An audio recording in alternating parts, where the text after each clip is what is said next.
pour moi, il y a une évolution importante, c'est donc le fait d'être à Montluc. J'ai rencontré d'autres personnes qui étaient dans la même situation que moi, parce qu'on partageait le même bâtiment, les cellules à côté. Et j'ai rencontré des gens qu'on appelait les mutilés. Les mutilés, c'est des gens, des jeunes, qui étaient affectés dans tel ou tel régiment ou autre, mais qui avaient des conditions de vie tellement difficiles pour eux et insupportables, qu'ils avalaient des lames de rasoir ou des fourchettes. Donc, ils étaient emmenés à l'hôpital, on les opérait, on enlevait les métaux de leur estomac, et quand ils étaient remis sur pied, ils étaient incarcérés parce que c'était le terme... Non, non, non, non, c'était pas ça. C'était mutilation volontaire pour refuser, se soustraire. Exactement, pour se soustraire au service militaire ou à leur engagement. Il y a deux choses, moi, sur lesquelles, pendant l'incarcération, c'est ces gars de Forêton et tous les problèmes du rapport à la hiérarchie militaire. Je me souviens d'un jeune gars d'Albertville qui s'est engueulé avec un lieutenant et il avait mis son poing sur la figure et il a été condamné à 6 mois de prison. Voilà, rébellion. Etc. Bon, voilà, c'était... cette période à Montluc a ouvert des horizons importants sur bon, les personnes qui se mutilent pour se soustraire à l'autorité militaire, les rapports à la hiérarchie, le troisième élément, c'était le rapport à la justice militaire, qui était à cette époque-là assez rude en la matière.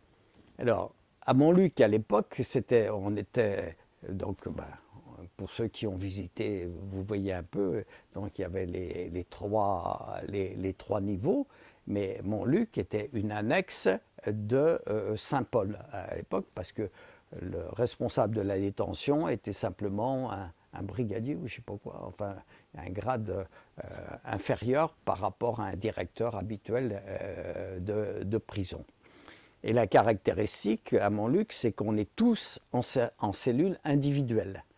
Il n'y a pas d'espace collectif et qu'on avait une promenade qui durait 1 heure dans la cour de Montluc, qui était le seul moment où on avait la possibilité de se parler.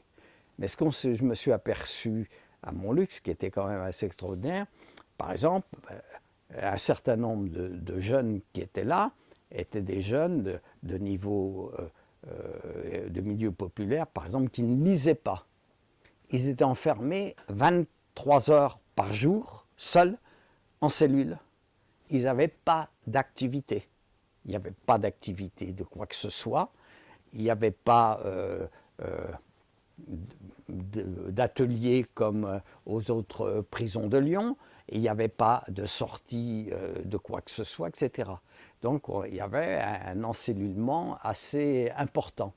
Et par exemple, je me souviens toujours le voisin de ma cellule, qui était un gars qui avait avalé une fourchette et qui venait de Forêton, qui était d'origine italienne, et il ne savait pas lire le français. Et je lui dis, mais qu'est-ce que tu fais toute la journée? Il me dit, j'attends. Il a été condamné à 10 mois de prison à l'époque, et ensuite de retourner à Forêton. Et c'est surtout cette articulation, le fait d'avoir été donc d'avoir fréquenté Montluc pendant quelques semaines et d'avoir rencontré les autres personnes qui ont motivé considérablement toute la réflexion autour oui, de la société militarisée, de la hiérarchie, etc. Moi, je me souviens, l'ordre même à la prison. Les plus âgés à Montluc, quand j'y étais, on devait avoir 30 ans. On était entre 20 ans et 30 ans. On était tous des jeunes. Il n'y avait pas de vieux détenus, si je puis dire. Et c'était tous parce qu'il y a un moment ou un autre, par le comportement de quelque nature que ce soit, ils s'étaient heurtés à la hiérarchie militaire.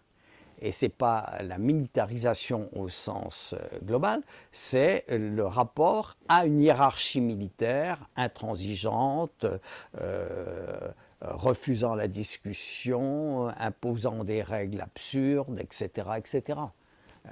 Et quand on se retrouvait à Montluc, par exemple, où là, c'était une petite prison avec des gardiens, des matons qui étaient, j'allais dire, dans la deuxième partie de leur vie active, eux, ils encadraient des jeunes et on se disait, mes voisins le disaient très clairement, ici c'est plus cool que dans tel ou tel régiment. Donc, en définitive, quand on avait quelque chose, on demandait aux responsables de la détention, ils nous recevaient, etc. On pouvait avoir les visites. Moi, en prison, j'ai rencontré l'aumônier, c'était un franciscain. Je ne sais plus comment il s'appelle, mais je vois, prêtre ouvrier ici à Lyon. Voilà. J'ai rencontré le pasteur qui m'a dit « Ah, ici, mais c'est bien, c'est un peu comme la colonie de vacances sans liberté. » Il me dit « Bon, ouais, c'était une interprétation. » Un jour, j'ai demandé, l'assistante sociale est venue me voir. Il me dit « Mais pourquoi vous êtes ici ?» Je dis « On dit que je suis déserteur. » Oui, mais c'est quand même bizarre. Moi, quand je rentre chez moi en bus, il y a des affiches pour demander votre libération. Voilà, c'est des affiches du Garme. Voilà. Donc, elle dit, je ne comprends plus. Et puis, les gardiens qui disent, vous êtes venu avec vos affaires, mais vous n'avez pas le nécessaire de toilette, etc. Elle me dit, non, on n'a rien. Et où est votre pactage? Et donc, oui, il n'y avait plus rien du tout. Donc, il a fallu bricoler des choses. Et les autres, ils avaient tous leur tenue militaire. Moi, j'avais une tenue civile. Alors, la hantise des gardiens, c'était que le soir, on devait mettre son pantalon et sa veste en dehors de la cellule.